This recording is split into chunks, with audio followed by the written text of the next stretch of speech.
Well, hello and welcome to Audionautic Deep Space Network, episode 85.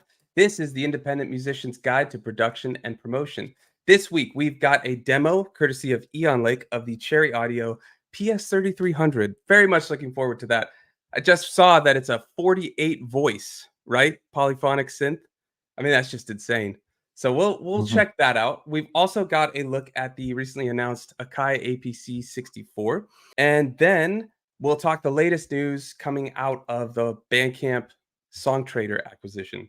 Finally, we will talk Spotify Wrapped because that's on the way, and we're going to talk a few things you can do to get ready for that and what Spotify is offering in terms of fan outreach this year. Very much so. This show is brought to us by our patrons, and each week we go live with them before it heads out to podcasts on Saturday. You can head to patreon.com/audionautic to join us, share your opinions on the stream, get involved, get involved in the chat, bonus content and hangouts as well. We are overdue a star stream. We're all out of whack because Sunwalker has been away, but yeah, we are due one.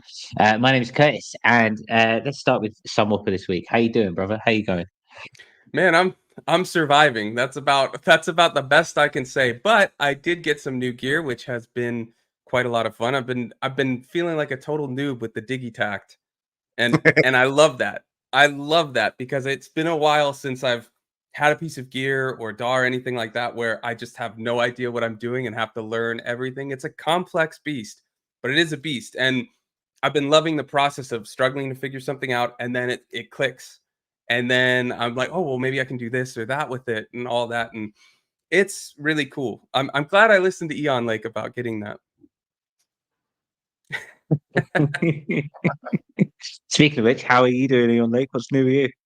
I'm just glad we got a recording of that. I might sample that. I'm glad I listened to Eonlake. Keep that bit. I will say that about pretty much anything, my friend. No, it's just purely for my ego benefit. Not that you don't say it. Put it on the whiteboard. Yeah. Put it on the whiteboard. Let's sample Sunwalker. There we go. Yeah, I'm good. Thanks. Yeah, I'm good. Nice. Yeah, what you been up to? What have I been up to? I've been messing around with the envelope followers in Ableton because I forgot that they added them when they added LFOs. So something you used to only be able to do in Eurorack, another thing now is in Ableton. So I used to do things like using vocoder on a synth and keying it from drums to make them more percussive and things. And you could do the same thing with an envelope follower. If you've got a rhythmical sound, you can follow that as an envelope and apply it to another sound and make it rhythmical. It's quite good fun. I love that. I love that's how we begin our show this week. We go deep and dark straight into these super envelope followers. Like, imagine a casual listener just hopping on to Audionautic. Oh, I wonder what this podcast is about, and we're straight in with envelope followers. It's the nitty gritty right at the start. But what have you been up to, Curtis? Yeah.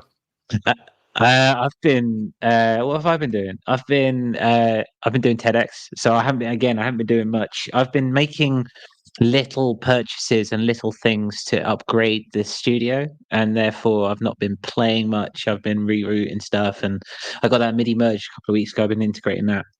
Just brought a monitor arm, so now this second screen is on a big arm which moves around and twists and shit like that. But I've been cleaning, I've been rerouting, trying to get everything sorted, but I haven't been playing much, and that's been mainly because of work. And I've got next week off, so I'm really looking to. I bought some Max for Live devices, and so I'm looking forward to kind of getting to grips with them. Essentially, it's going to be fun. Toys. That's exciting. I haven't done much of Max for Live before, and obviously there's a whole forum and there's a whole community around it, and I feel like this is my toe dip into that, because designing your own modules and stuff, that sounds like something I would be into, right? That sounds like something to be into. So you just got to get into it. So yeah, done all that, and that's going to be fun. So it's one of those as well, like the YouTube. I never get the adverts, but every so often one just gets me, and just I'm a sucker for it. I saw it and I bought it, so no questions asked. I was like, yeah, doing it. Hyper targeted advertising. They got you. Did you feel the laser dot? Pinpoint accuracy there. Well, before we get into the news, let's go to the chat. We've got Abby in the chat. How's it going, Abby? They say they are muted in a team meeting. Let us know if you're doing the Hydro Fighter method of the 2 headphones. We've got Mike in the chat. Welcome, Mike. Happy to have you. And we've got Maureen's friend saying small gap in meetings. So jumping on. Welcome, Maureen's friend. Happy to have you, of course. And we've also got Survey Channel. And they say there's the lovely bunch, but they also say, are those the same as Twitter followers, envelope followers? And Mike asked Eonlake if the envelope followers meaning input, audio input to envelope. Exactly. Yes. Yeah. There you go. He also says also MIDI envelopes triggers the envelope whenever it receives a MIDI input note. Ooh, that's cool too. Yeah. Yeah. Have a play. All right, you're gonna have to show us more about that. Yeah, we'll have to have a deep dive into that in another episode. Last comment that I'm seeing right now, J-Bo says, "Oh well, Curtis I think he's saying tell us about your TEDx, but we can get into that later because we've got a lot to talk about, and I've got to go unfortunately at 11:45." Let's do it. Let's go straight to it. So everyone knows the docket for the day, what we're up to. But let's start with our demo because Eonlake picked up the Cherry Audio. Let's go through it, shall we? Let's start with that. Okay. Yeah, so let me just give a little preamble, and Eonlake, you can give probably even more depth because you were talking about it, but this is just from Cherry Audio's website. They say the PS3300 is an exactingly faithful virtual analog emulation of the colossal and ultra rare semi-modular analog polyphonic synthesizer. That's a lot. Released by Korg in 1977. Cherry Audio has pulled out all the stops to accurately recreate and update this mythical monster synth from its massive stacked sonic character and signature multiple resonator sweeps to the considerable patching capabilities that distinguish the 3300 from all other polysynths of the era. So Eonlake, you got it. I think you got it like the day it came out, right? Yeah. Target audience. So there was a while ago I became aware of the PS3100 just from hearing somebody playing an old one. I thought that sounds amazing. It's like my MS-20 but polyphonic, and it actually predates the MS-20. All of these do actually, and yeah, it's kind of went on the wish list then. Then I saw there was a bigger one, which is this one, the 3300, which is just, I'll go into quite how silly it is in a minute. And yeah, $50 for a virtual one. I thought I had to really. It's kind of like a dream synth for me. Really? Wow, what okay. about it makes it a dream for you? 48 voices. Well, yeah, it's just the fact that they took a serious. I mean, the problem with analog circuitry is if you want a full polyphonic voice, you've got to have a signal generator and a filter envelope and so on per voice for it to be truly polyphonic, as opposed to what do they call it? Not multi-timbral. Paraphonic, yeah. So if you can get multiple notes at once, but they don't have individual envelopes and LFOs and so on, then it's more sort of paraphonic, really, and it's a bit of a cheat. It's difficult to do in analog because you have to have a lot of parallel circuits for each one. I don't know how the hell Korg did this. They used something called divide down circuitry to do it, but it's a monster. It has 48, or it had 48 note polyphony, as you said. But that's in one of the 3 synthesizer blocks. There are 3 blocks in it, and then there's like a main mixer and amplification block and like control unit. So it's kind of like 3 48 voice analog polysynths in one unit. Okay. Got options, put it that way. Man. Well, let's see what this sounds like. Can you show us what this looks and sounds like? Yeah, let's share a bit of desktop and we'll have a look at the fella. Let's share a bit of desktop. That's got to go on a t-shirt at some point. Right. Incidentally, you can still get our limited t-shirts on our Bandcamp, which we'll talk about later on as well. Yes, indeed. Yeah. You can't get these things anymore, though. They only made 50, apparently. Yeah, that's crazy. And Survey Channel says 48 voices useful for just lying straight down on the keyboard. Yeah. Just imagine a cat with that kind of voice. I think ability. the idea was they just. I mean, it's a strange thing. It's like there's a whole voice mapped to every single key on the original keyboard. That's crazy. Could you do unison of 48 voices? Yeah. Oh, that would just be ginormous. Just imagine like the super. You get super well. I don't know if you get saw. all. No, they are kind of dedicated to each note. I think Okay. you've got. You can tune the temperament, so you can slightly detune within each note, each like chromatic note on them. So if you want it to sound old and a little bit drifty, like they would have been, you can, as this is at the moment, you can see it's slightly detuned on some of these, and it makes it drift a little bit. Oh, we're not seeing your screen if you're sharing it, by the way. Oh, right. So you say, as you can see, I was like, we can't see, my friend. Also, I have to comment on the awesome new ability for Curtis to mute his microphone. I saw that. I got to give you props for his little T-sips. Yes, yeah.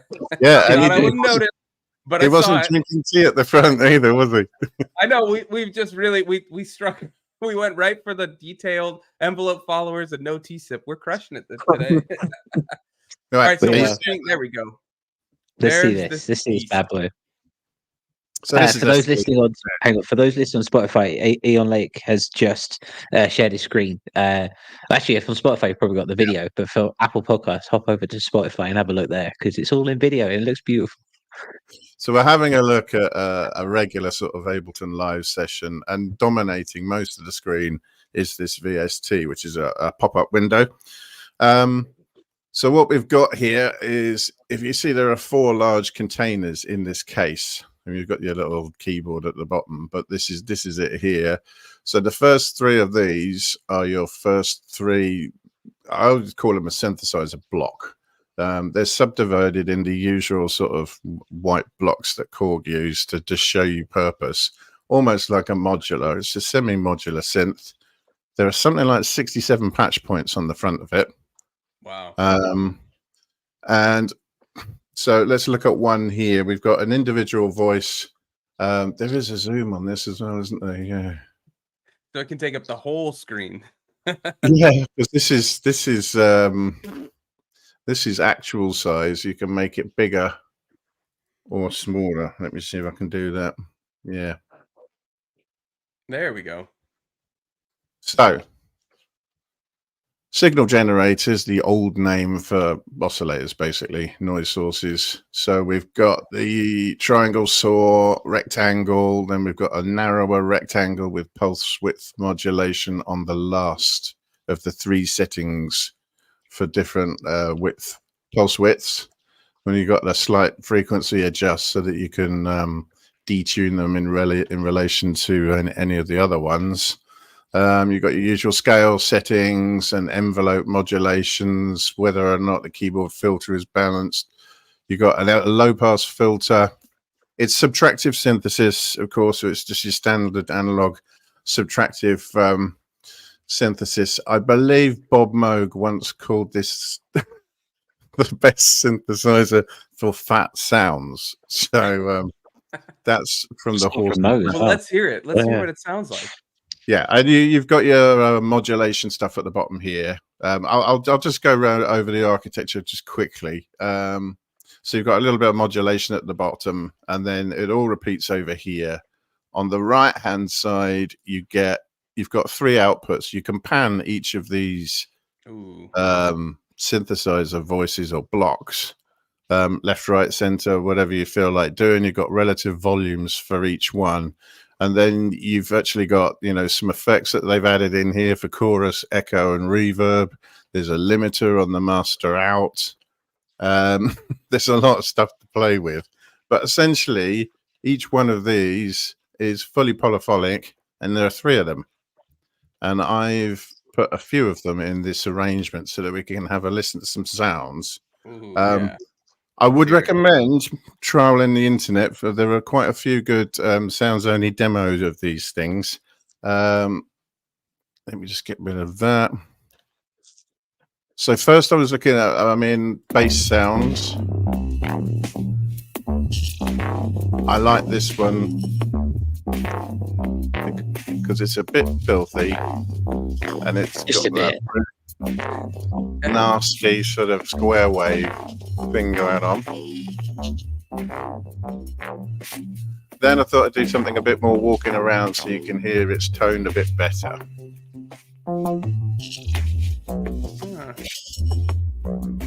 I mean, there are no real dropouts on that. It's got a lot of thickness on body. So where the synth excels is layering, because obviously it's like having 3 of them, and you can mix and match. So you can have one taking care of one range, another, or you could just be mixing waveforms, or, you know, what it excels at is either stacking sounds so that they're really heavy, or layering sounds so that they move independently and evolve and are, you know, not very static. So I can go through a bunch of bass sounds. They don't vary a huge amount, but I wanted to show a few different sounds. So this one, I believe, is a bit more plucky. Let's have a listen. Ooh. I'll drop the bass up. Oh, that's cool. So you get your gated repeating sounds.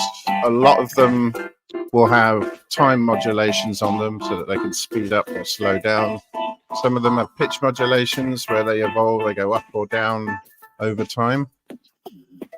But they sound nice together.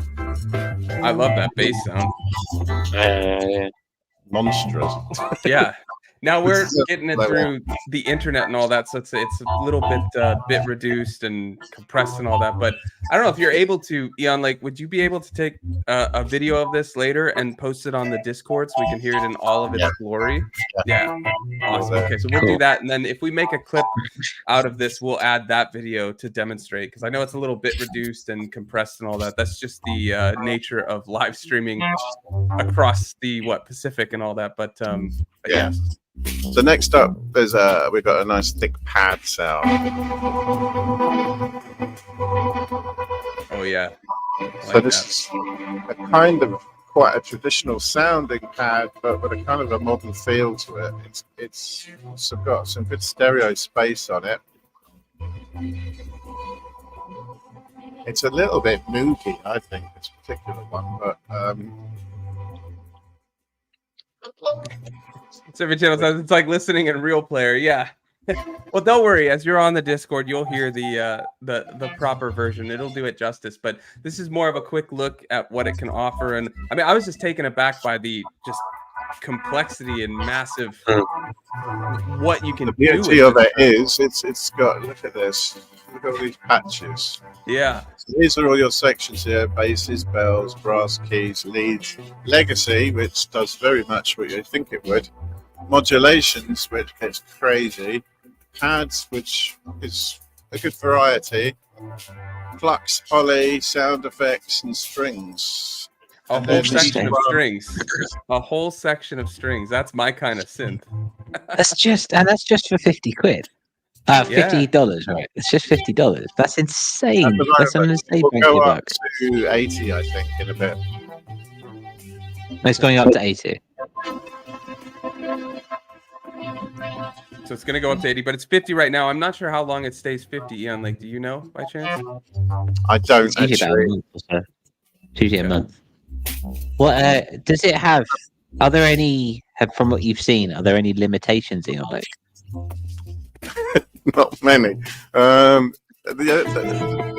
They depend on you, I think. It's what you can get out of it. I mean, obviously, it comes with a lot of presets, and I think this will be a synth you will see preset packs released for. So that can take some of the hassle out of it if you're not into virtual patching and building sounds yourself. But really, it's got a lot of ability.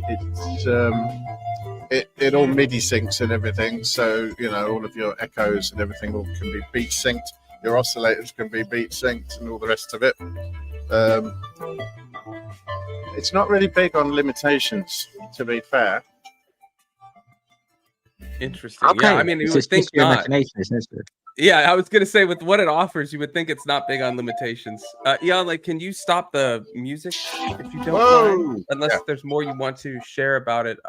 I'm curious to hear though. Does it meet everything you expected out of it to be, considering that you were saying this was kind of like a dream synth for you and all that? How do you feel about it? Is it doing everything you want from it? It's pretty early doors, to be honest. I mean, I was sitting here trying to think of what sounds should we play, because there are a lot of good sounds in it that you toggle through and think, oh, that's good. Oh, that's good. And I'm not used to actually building, putting the same thing on here. It's a bit heavy on the CPU, I will say, if you run 5 or 6 of them. But I mean, if you need 548 voices. Like, imagine that back in the day, you had 5 of them, 5 hardwares in the studio. Be like, 550. Keyboard's only so long 50, if you're going to lie on it. You need 4 or 5 of them to lie on them end to end.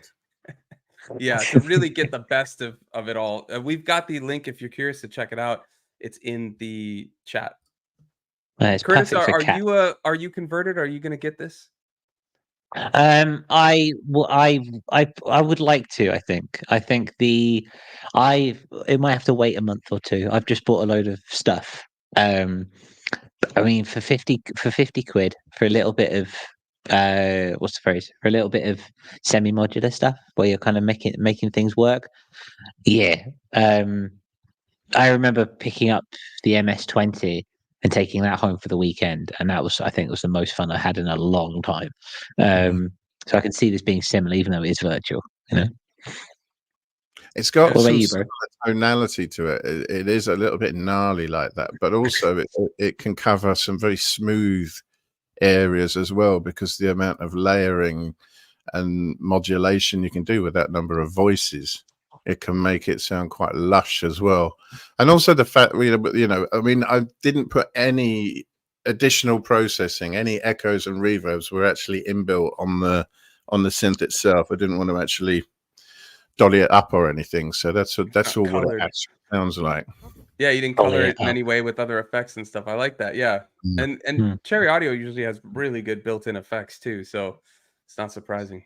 Yeah. I mean, I've not even started to plumb the depths of this and look at automating some of the parameters as well for each of these voices, and the way that might affect the patch based on how it's panned, or I just thought, of course, you could take that through, and you could put that through modern processing and do LFOs and automate everything within that.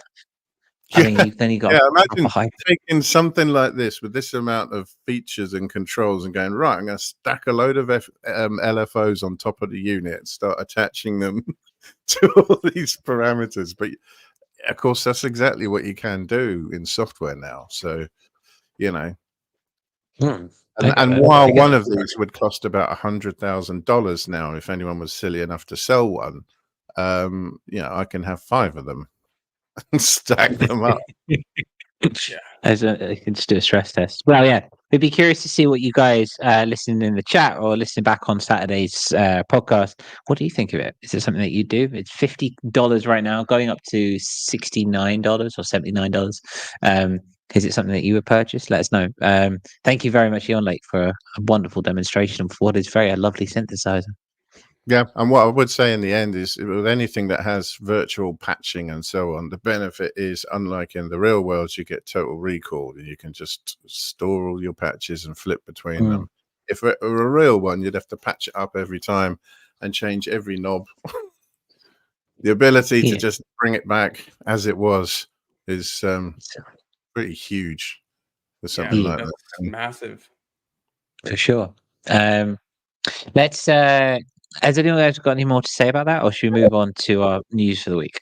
Yeah, let's go to the news. That's cool. So this is the news, or the continuous unfolding drama that is our beloved Bandcamp.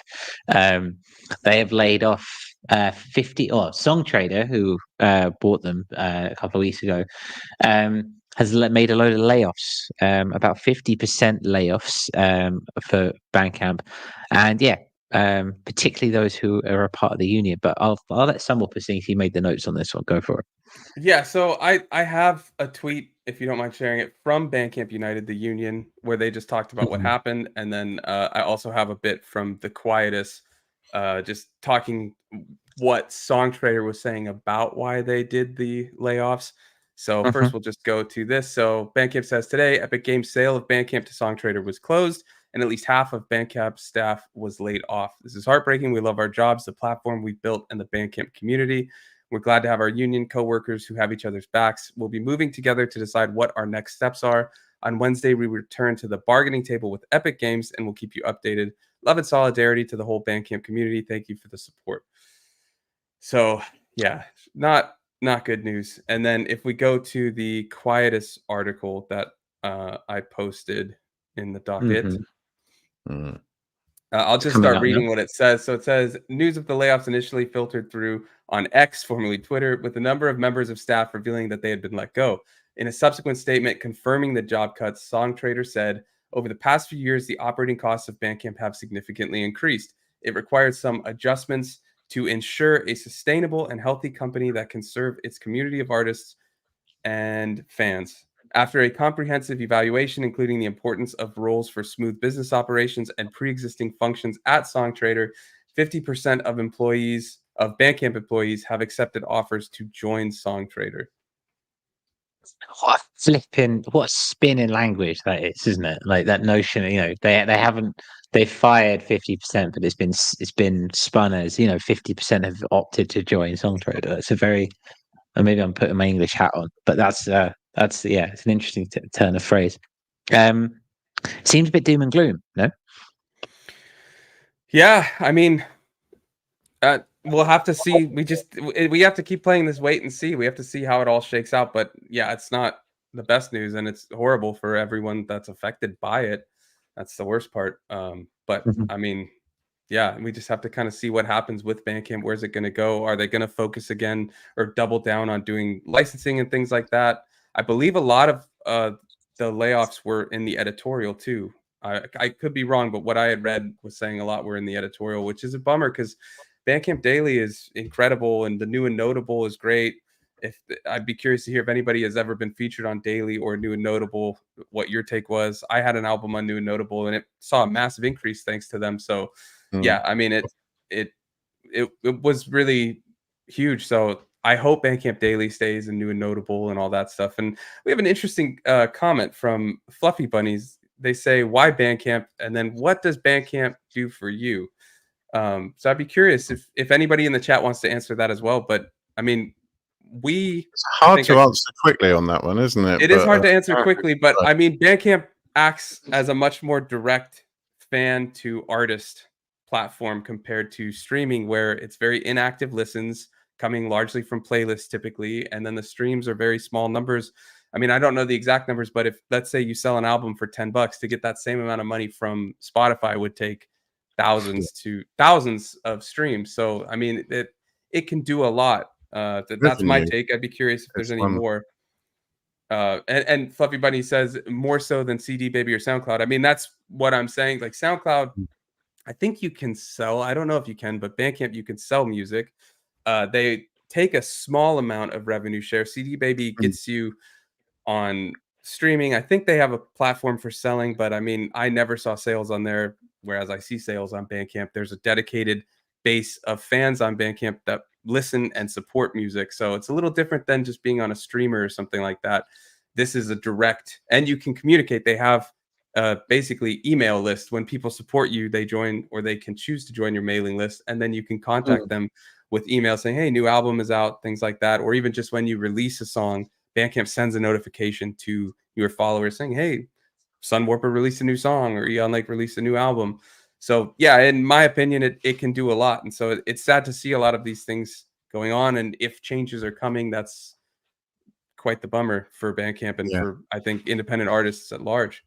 As far as discriminating it from streaming services, it's more of a marketplace, isn't it? Although you can obviously stream before you buy, because otherwise you'd have no idea of what you were buying. But it's not a streaming platform; it's more a marketplace. And independent labels use it a lot as well. There's some very good music coming from a lot of small labels can use that as one of their main outlets. That and in the independent record stores put together, is a huge part of the revenue that they manage to generate in order to stay afloat.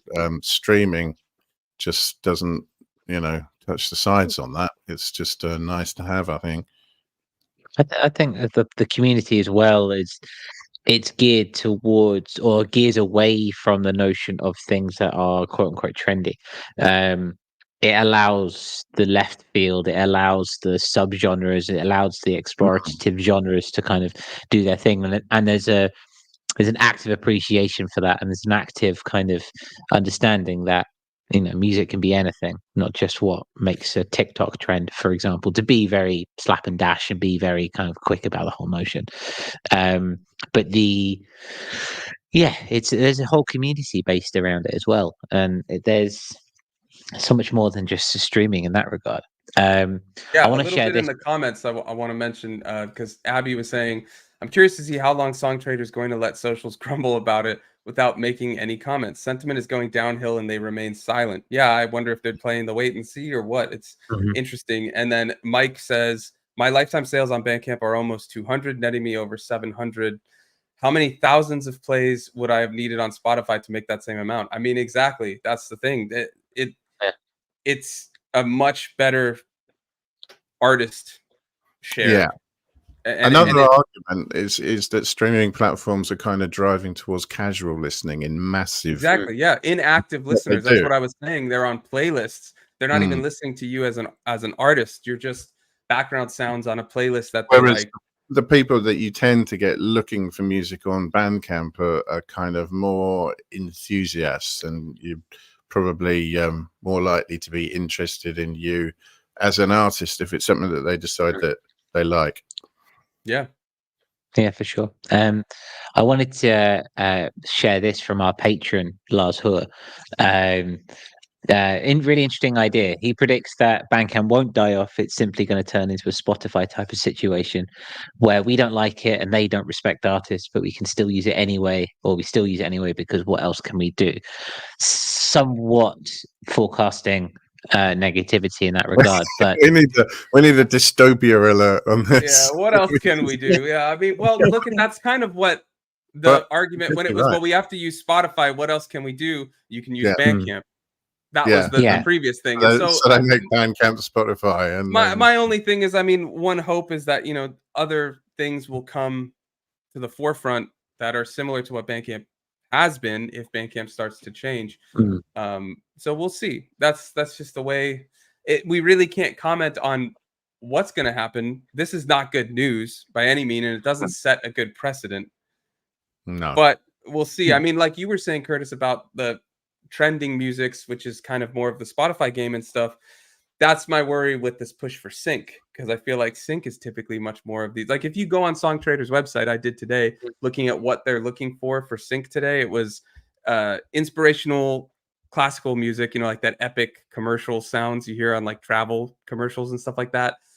And then uplifting pop music and one or two other things. A couple weeks ago, they did have one that was for lo-fi music, but of course, that's still pretty mainstream in the moment. So that's kind of my concern, is that it's gonna kind of sway that way. We'll have to see. We'll just have to see. Yeah, a couple bits of comments. Mike also says Bandcamp audience may be largely your mates, but they can say thanks for making this and releasing it. Mike also says, how about if Bandcamp developers create a cooperative selling platform where the share of sales is enough for it to remain independent and artist supported? Yeah, I mean, we'll have to see how it shakes out, and that could be something. I don't know. Depends, I guess, if they're not allowed to do a competing thing or something like that. We'll see. Then we have Fluffy Bunny says, I released an album on CD Baby under a pseudonym to see what organic reach was made some money. The argument is a one-time fee for lifetime push to media platforms. Is Bandcamp a subscription? No, it's not. That's the beauty of it. You don't pay to put your music on Bandcamp whatsoever. They take, what is it, 10% of digital sales or 15% of digital sales of each sale, but that's it. You don't pay anything. They take that small amount. And I believe CD Baby, at least when it comes to distribution, after you pay a one-time fee, they still take a small percentage, I believe. I might be wrong. It's been a while since I've uploaded through them. I do have songs on there. But so they do fulfill slightly different tasks as well, because obviously you have merch Bandcamp as well. So again, it is a marketplace as well as more than a streaming platform. And I think really the comparisons kind of moot, really, because I think you'd probably want to do both anyway. I don't know anyone that doesn't. Even the most Spotify diehards and anti-streaming still sometimes have some stuff on there. I think, you know, both is probably the way to go either way. Yeah, it does help to understand what differentiates them. Yeah, Fluffy Bunnies, I see you're saying they do take a small portion of every digital stream and stuff from CD Baby. Yeah, so you do pay a one-time fee, and then there's the fee per stream. Bandcamp, you don't pay any fee, and it's not like that. It's not a distributor. It's not going on streaming. It's its own marketplace where there's a built-in community of people who buy, and you can direct people almost like your own website. They also say, I'll look deeper into Bandcamp. I would recommend doing it. I mean, now may not be the best time, but it's not necessarily going to go to this dystopic idea that we're worried about. But it is worth checking out because it's a great hub to have, because it's your spot. It's not streaming. It's not anything like that. You upload your music. There's no fee or anything, and then you go from there, and you can direct people to there. Almost like a website, you can design a little bit and things like that. So I would recommend you check it out. It's worth just seeing what's out there. Sure. Wasn't it? Hi. We will be keeping up to date with this as it unfolds. To spring off from what Abby was saying, Songtradr might not be saying very much, but we'll continue to say stuff because it's interesting and it's worth noting about. This is also one thing. Sorry, Mike did remind, when you purchase on Bandcamp, it's yours. You download it, or you can buy physical. They also sell you can sell physicals on there, but yeah, you can download it in lossless, any of the lossy ones, MP3, anything like that. So it's really cool in terms of the consumer standpoint as well, because you can get an album that's yours. It's not beholden to being taken off at the whims of a label or anything like that. And yeah, Survey Channel, thank you for covering that as well. Should add that Bandcamp app has unlimited streaming for supporters of a release, and they also, under Epic, added you can do your own playlists on the app. So you can't share the playlist like it's what you own, but you can do that. Yeah. It's going to be interesting to see what happens. We're still in a bit of wait and see mode. One more thing, sorry. Small label, a number of labels that also do subscription libraries on Bandcamp, where they make not just digital, but sometimes physical or both releases through Bandcamp as well. So a lot of artists also have stuff that they have as extras through Patreon that they can use Bandcamp to distribute to their patrons as well. Yeah, and like Mike says, they also added recently listening parties, which is something I haven't gotten to do yet, but they're awesome. And then they have subscriptions. It's very cool. Yeah, and I know Curtis wants to get over to the Akai, so this will bring us back, as Fluffy Bunnies asks, winding back, the Akai, is it standalone or a controller? So go ahead, Curtis, because I have to get going. I'll stay for a minute and then I got to get going. Well, this is our gear news for the week. The Akai APC64 has now been released. It's going for 10,000 crowns, which is about 500 bucks, I believe. $400. Yeah, that's what it's listed here. It looks really nice, and it is. It's a live controller built for Ableton Live, as in plug in and play. It does work with other DAWs. Yep. It does. Yes, it does work. It is. Yeah, as far as I understand it, it's built for Ableton Live, but yes, it will work with other things. It can be what it can do, it works as a standalone 32-step, 8-track step sequencer and controller with 3 MIDI ports and 8 CV gate outputs to take full control of synth, drum machines, or modular rack devices. Yeah, look at it. I mean, down here, so in here, you can control Ableton, but obviously they've gone with a couple of pieces of hardware here through the CV out. It looks pretty cool. 64 RGB velocity sensitive pads with poly aftertouch, 8 fully assignable touch strips, which is really cool. Fader strips, which doesn't have to just be fader, it can be anything. You can control pitch, modulation, much more. And it also, yes, as you say, it works as a 32 steps sequencer. It looks pretty dope, and it looks like it can do a lot of things. Having gone through with it, but Sunwolf has got to go. So let's get what Sunwolf says first. We had quite a back and forth over this. So I want to hear what he's got to say. I mean, I don't think it's going to come anywhere near what Push can do, but I think it's kind of the in between of something like the what is it, Launchpad and Push. You can do a lot with it, Mm. but yeah, it with the new Push 3 that can be standalone on its own, it can do a lot. It basically acts like Ableton on the go, which is awesome. This can't do that, but I think if you're not using the DAW in that way, or if you just want to have something that's like a controller for your studio without spending how much it is for the standalone, which you can correct me, Chet, but isn't it 2,000 or 3,000 for standalone Push 3, and then I think 1,000 for the Push that's not standalone? And yeah, you could get a used Push too or something too. I mean, yeah, but like I don't use Ableton. And I know that's going to offend Mike because he says, why would you want to use other DAWs? I mean, we all have our own opinions when it comes to it. I've just never gelled with Ableton. I've used it before. When I do live stuff, I like to just be DAWless. And then when I'm doing my DAW stuff, I like to just have a different thing. Ironically, I think some of the things that keep Mike on Ableton are things that you like messing around with, and that's randomness and probability. Yeah, no, I at some point I intend to get Ableton for sequencing and stuff, and I would love Push. And that's why I really like this. I kind of feel like this would be the kind of like baby steps into that. It can do some of what it can do, but not everything. That's kind of where I'm at. I don't think it's pure competition for Push, but I think if you're getting started and want some of the stuff, it's great. But yeah, I mean the other option is Push 2 used. They're great. I've got a used one. But I yeah, thought what I Mike- would like to know is how good the templates are for other DAWs. I mean, clearly it's pitched at Ableton and for live performance, and that's probably what the market wants mainly. But I would like to know how easily it integrates with other DAWs and so on, because one of the main points of having, you know, this or a Launchpad or something of that nature is its flexibility and the fact that it will work with other things. So, I mean, Pushes do as well. I've seen some interesting videos about using them as MIDI controllers with other DAWs and whatnot. And step sequencing on any kind of grid like that is really natural, really good fun. You see this in some of the other, you know, standalone sequences that you use in modular and so on. You know, the grid thing definitely works quite well for step sequencing. So, yeah, I mean, it depends what you're after, really, doesn't it? It's never going to beat an official product. But then again, I mean, Akai did make the Push 1. I can't see the back of my Push 2 here at the moment, but I have a feeling that Akai are going to be all right, whichever choice you make.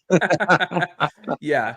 And Fluffy Bunny says, Push 2 used is seemingly close to the same as this one new with more functionality. Yeah, I mean that's something to consider. You also have to consider, do you like buying used things? You know, you never know what the quality is and stuff like that. I'm not justifying getting something. It's just an interesting thought to take.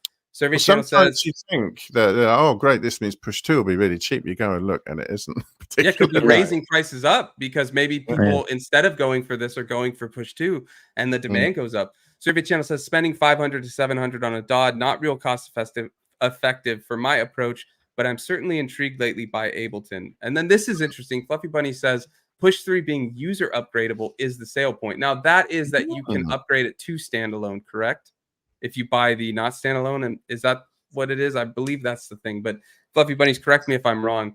I mean, yeah, the Push is awesome. I just like that there's some sort of competition coming out and other options.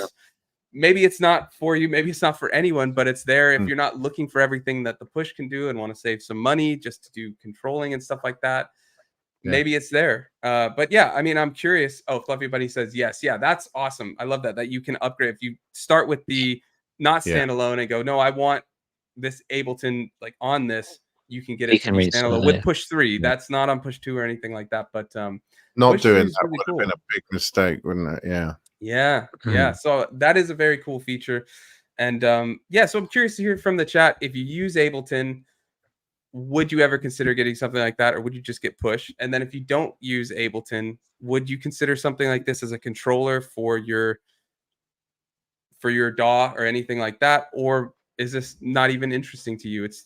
I'm very curious. I mean, I saw it and was like, that's interesting. But I'm curious to hear, Curtis, you have what, Launchpads, right? So I'm curious to hear your take on this. I'll stay for about 3 more minutes and then I got to go. Oh, really quick. This is interesting. Mike says the used Push 2 is going for $300 to $350. Ooh, Ooh, that's So tempting. you're one That's mic really or just tempting. generally? That's really tempting. That's really tempting. Yeah. Now, would Yeah, you have to, if you get a used push, would you still have to buy Ableton separately? yeah, I don't think they come as a pack. So that would be Yeah. another how much, right? And If you're not using Ableton right now. Ableton's 50 quid. Ableton's 50 quid.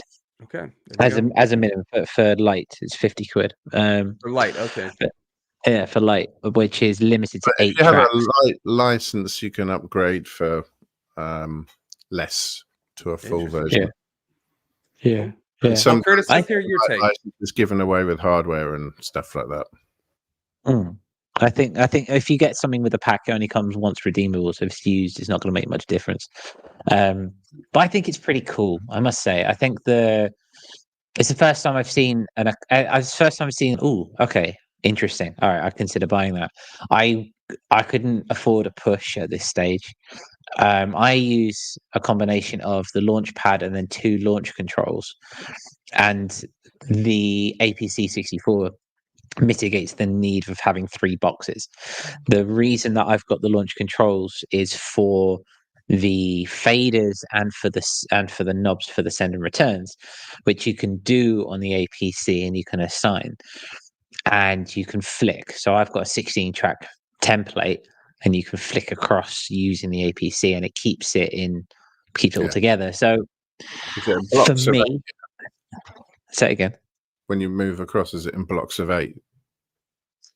Yes, I believe so. Yes, so it goes 1 through 8, and then you hit it, and it goes 8 through 16, which that's quite nice because you can't do that on the launch control, for example. You have to just hit the button and you can't see, and it's just a little bar at the bottom of the screen. You get all confused, and me being the space chimp I am, it starts to break down. So I've got 2 launch controls. That's the reason for doing it. So like. It mitigates that, and it's in one box, and it's cool, and it's nice, and it can control hardware as well, which you can do with the launch pad, but it only has 1 MIDI out. It doesn't have CV. Oh, it might have CV out actually. No, I don't think it does. But so definitely not going to push out the push. Definitely not going to do that. But it does. If I was Novation, I'd be going, okay. How much do those cost? The Novation ones? Well, the smaller ones. If you're going to go for a like, yeah, it's 7,000. It's currently 7,000 crowns, which is so it's about 300 quid, I believe, for everything, including the 32-step sequencer and all that stuff. The X is 4,000 crowns, which is just under 200 quid, and then you can get the 7,000 is 300. Just to 7,000 is about 300. 7,000 crowns is $300. 298.72. 298.72. The mini is something stupid like 2,000 or 3,000 crowns, which is closer to 150 quid, I believe. That's off the top of my head. But that's so there's different iterations and do different things with them. But it is the thing that it doesn't have, and hence why they've got the launch control is like a decent fader and playing with the sends and returns and stuff like that. And that monkey C knob, monkey twist knob, monkey get banana and excited kind of thing. That's what this APC 64 tends to do. It looks like it does quite nicely. It has the ability to trigger, and it has the ability to use it as a synthesizer, but also you can go woo and things happen. You know what I mean? Mm-hmm. So are you interested in getting this in any way? Is it, or would you just go for the push? Because you use Ableton, so I'm curious. I do, yeah. As I now have the launch pad and 2 launch controls, I wouldn't, but only because I've already got them. I think if it had come out, say, a year ago, then I might reconsider my workflow. That said, I'm still one of these days, I will probably get a push 2 or a push 3 because it's integrated with Ableton, and you can play with the simpler and the sampler and all that jazz. And yeah, I like that. But playing live, really, isn't it? Because there's a lot of stuff that you want to do in one condensed form. And I think Mike was making this point on Twitter. It's just there's a lot of stuff you don't need to take if you take that. I mean, I had mine and Alan and Heath's Zone just for an additional bit of control, but I didn't really need that. It was just handy to have them side by side rather than having to flip between things. I could have equally binned that off and not taken that with me as well. So I think all of these things offering that level of control to let you play stuff live and actually keep it live, it's good. You know, whichever way you go, you've got choice, and they're keeping each other honest. Yeah, by that's what I like, that releasing there's competition, even if it's not one-to-one or anything like that. Just the fact that these things are coming out with different prices and price points and things like that, that's great. Just, maybe they can keep learning and competing with each other and trying new things and pushing to do. Yeah, I mean, Ableton Push 3 changed a lot compared to Push 2 Yeah. from what I've seen. So they didn't need much competition to do that, but I like seeing that maybe there'll be more, they'll try and push it even more. Push. Yeah, for sure. As a side issue, just to say, thanks for people in the chat. It's been very alive. Fluffy Bunny and Mike Smith in particular, going back in. Again, Fluffy Bunny, I want to bring a piece of production to a gig without a ton of back end. That's what I do That's with 404. That's why I use the SP404. That's why I took mine. You don't even need a computer or anything. But I guess with standalone Push 3, you wouldn't either. But I don't think I don't use Ableton, but I'm curious because this is something when I was looking at Push 3, it's not like a full Ableton, correct? Like you can't use other plugins, right? Or can you only use the built-in plugins? You can use stock, but you can't use third party yet. Okay. Well, so that'd be really cool if they can do that. But I mean, it's still really cool if you just bring one. That's what I love when I just use the SP404. Like I can do everything in that. But I mean, there's 0 plugins in the SP404, so it's not one-to-one. But that's what I like. It works for my workflow. It's fun to use. But yeah, that's the dream, right? Because Fluffy Bunny says, no VST. But yeah, if you could have your full computer setup in this tiny little one piece of gear, have any plugins, a mastering chain, anything like that, pretty cool. And Mike says there's some other things. You can't map LFOs and modulators freely yet, as you can in Ableton Live, but that's bound to come. So yeah, I mean, that's my point, is that hopefully with some competition, and again, it's not one-to-one or anything like that. I don't even think it's like close per se, but hopefully that just keeps the drive to keep pushing the boundaries of what you can do with these machines and things like that. For sure. For sure. We have to see how it goes down. And I just wanted to say that Steve has been watching you specifically somewhat intently throughout this entire segment. So a good profile shot of Steve there as he's watching. Yeah, let me just there we go. Hey Steve. What's going on, buddy?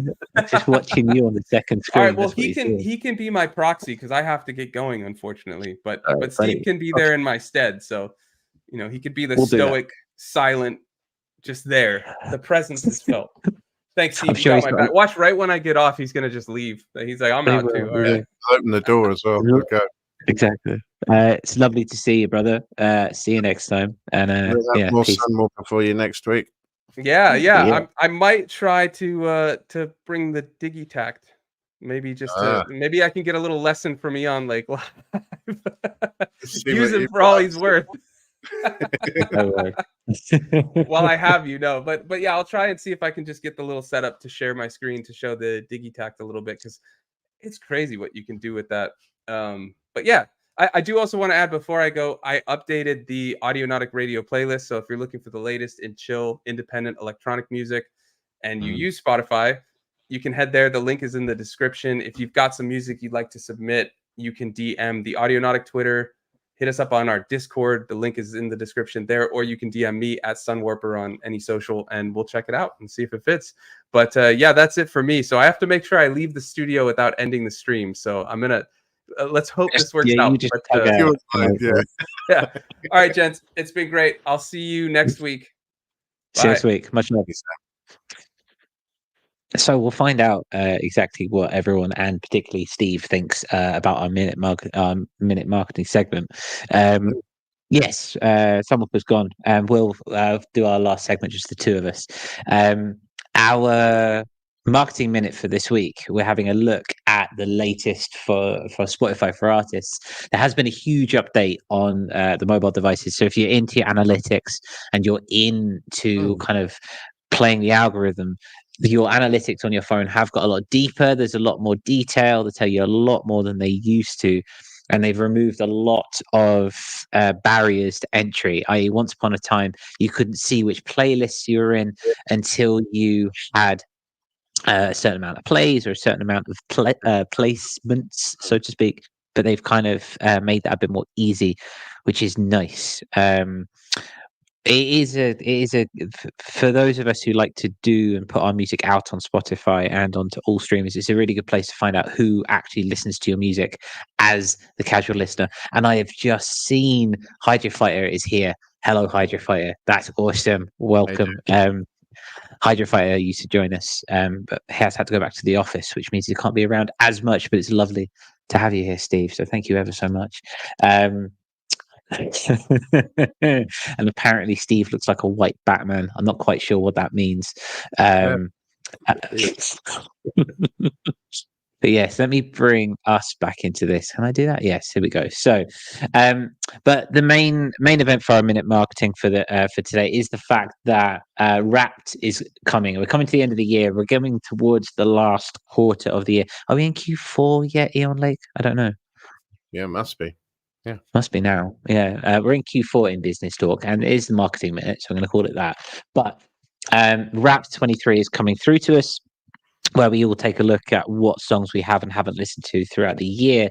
And last year, for the first time, Spotify allowed you to upload a video thanking your fans directly if you were their top listener, for example, if you're their top artist. Sorry, if you were their top artist. And it's coming back. And there is a deadline. I think it's the first week of November, between the 3rd and the 6th of November, to upload a video to thank anyone if you are their top artist for the year.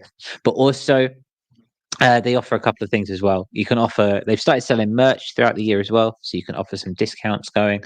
I can see that they have done more in terms of upcoming shows. For example, Survey Channel has been really utilizing this, when he's playing in Buffalo. He's been putting this into his Spotify, which Survey Channel, let us know if that's been yielding any results for you at all. I'd like to know this. But also, yes, this is the notion here of getting through to getting towards the end of the year and thanking your fans directly. Eonlake, have you ever used this at all? I think I know the answer to that. I've looked at it, yes. The numbers that I push on streaming platforms, it's kind of meaningless. I do look at it, and then I throw it in the bin. I never post it.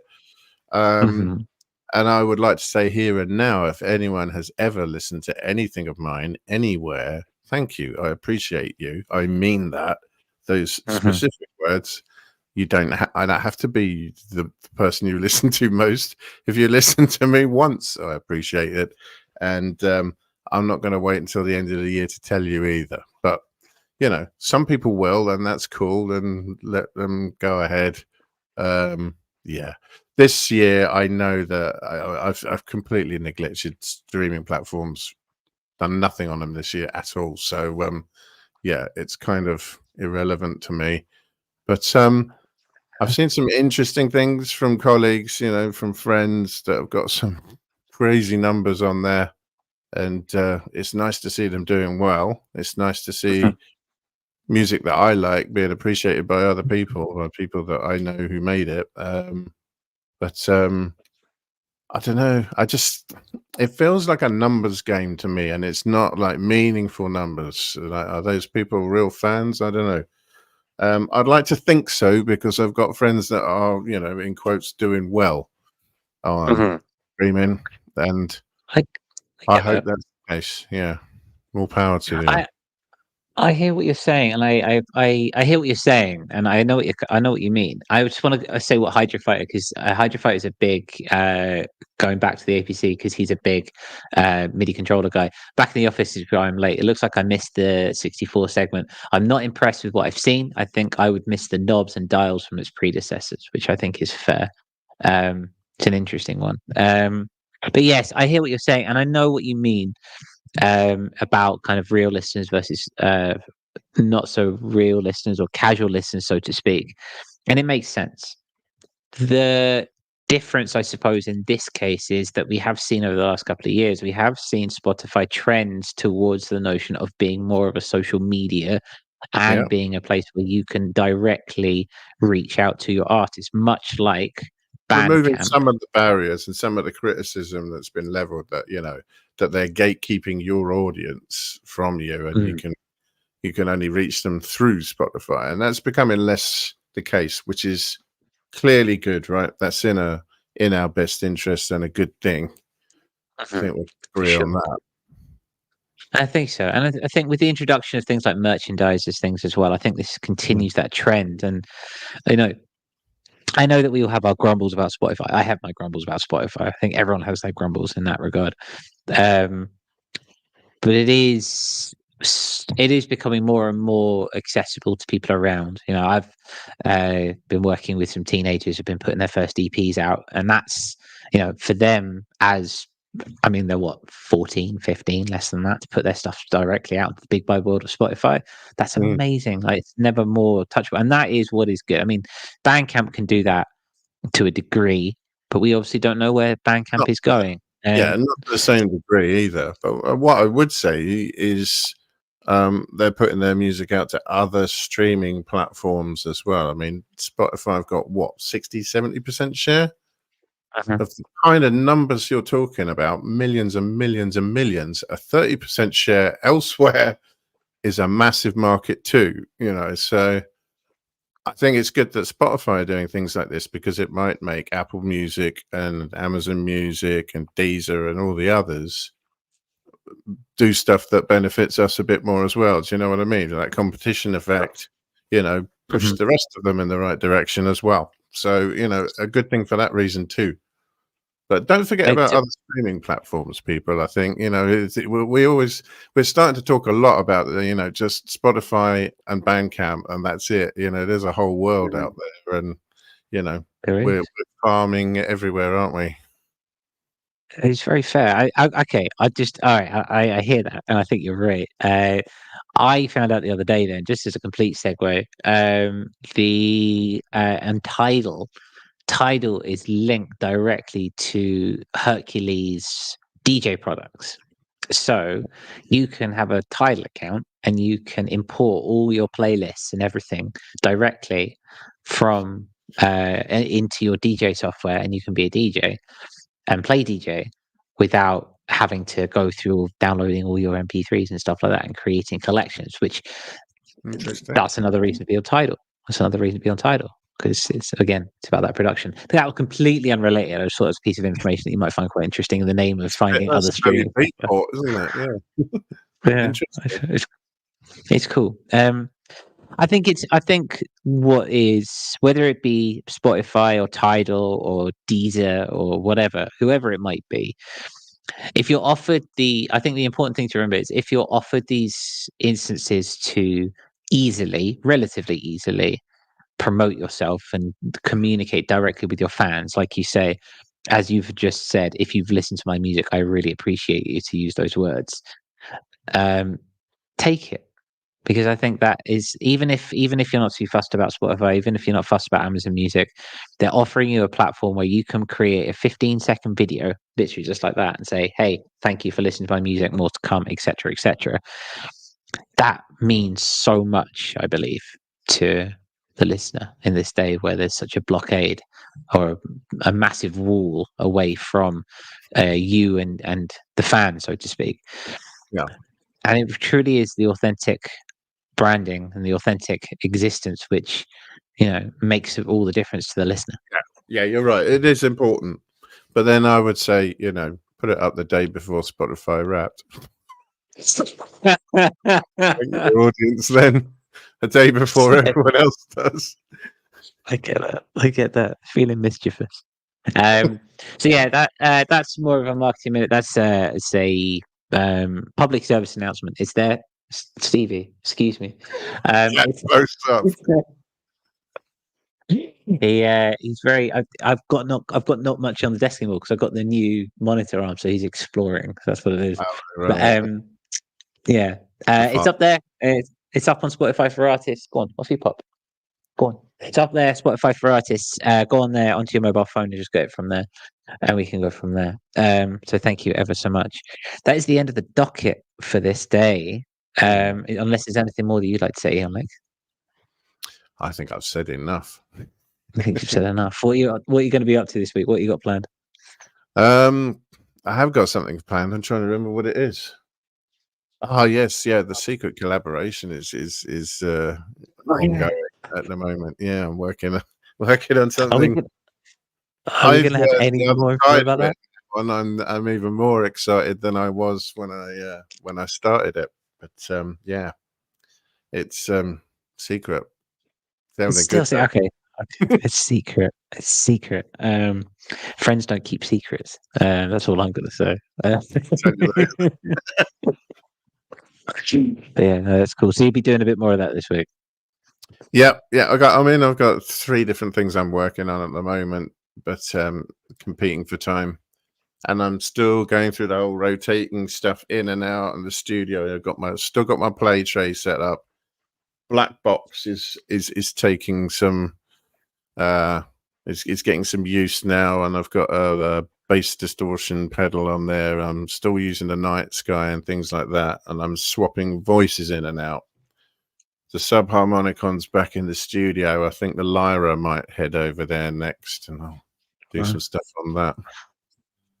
It's all very chaotic and anarchic over in Eonlake Studios, isn't it? Well, if you look at a lot of production studios, they usually set up the same way. You got your board at the front. There's a screen. There's near and far monitors. You've got your Pro Tools transport and stuff on the right hand side. Maybe all your outboard on the left hand side. Behind, there's usually some sort of benchy thing, like an island in a kitchen, where you can get out, drum machines and stuff like that and patch them in and play. It's kind of that idea, that there's a little bit of like free space. It's like a hot desk for kit, little boxes and things to play with. So I'm trying to do it like that. Yeah. No, I totally get it. I've got the main rig sitting here doing all this thing, and then over there I've got another table, and that's just full of like tabletop synthesizers and stuff like that. You just kind of, I'm going to plug that in today. I'm going to plug that in today. Yeah. Toys, it's worth doing. Play tray. Toys, isn't it? What are you doing in between streaming this week then? In between streaming. Well, I'm going to do some writing. Some people sent me over some stems. Ivory House sent me some stems last week, and I've had some other stems from other people. And being the busy bonnet I am, I haven't had a chance to look at them. So I think it's time, in a similar vein. A couple of people also have reached out to me as well to work with them again, and I haven't done a collab in a long time. So I think it's time to work with some other people. I've been writing lots and doing a lot of things on my own. I think it's time to branch back out and see what else, and working with people, because it's a whole nother fun game, isn't it? Yeah, it's a different way of working. It's a different end result. You might learn something useful. It's always fun. Yeah. Definitely. So that's what I'm going to do. I've got those. I bought the Slink devices. And I have been testing them out. I'm going to play live with them after this, but I've had a little. I couldn't wait. I just had a little tinker today, and just they're beautiful. And I think, that again, a new workflow, different way of thinking, more sound design than like playing like harmonically, and then bringing in some stems from other people. I think it's going to be a lot of fun. Sounds it. Yeah, I'll have to see. Let us know, you guys listening back. Thank you ever so much for being with us today, or listening back on streamers. Thank you for being to the end. It's been lovely to hear what you guys have been up to, what you think of the new APC, of what's going on in Bandcamp. Thank you ever so much for joining us. Let us know what you thought of the show. If you've got anything that you feel we have missed and not spoken about, and you'd like to bring to our attention, you can always do that in the Discord, the growing Discord community that we have. It's a wonderful place full of, I'm really enjoying the contests and collabs section of myself. But yes, we really appreciate you there, and we'd love to hear what you're up to. Yeah, let us know what you plan for your week musically. It might give us ideas, and the other way around. So yeah, let us know. Very much. Thank you. Yes, we will be back next Wednesday at the normal time, 7 p.m. UTC, 11 a.m. Pacific. And we'll have a lot more. We don't know yet because we always build a docket over the weekend. So we'll see. Who knows? But yes, thank you ever so much. It's been lovely to see you. Talk to you in Discord, server channel, and everyone else. And we will see you next week. Thank you for listening. Bye-bye.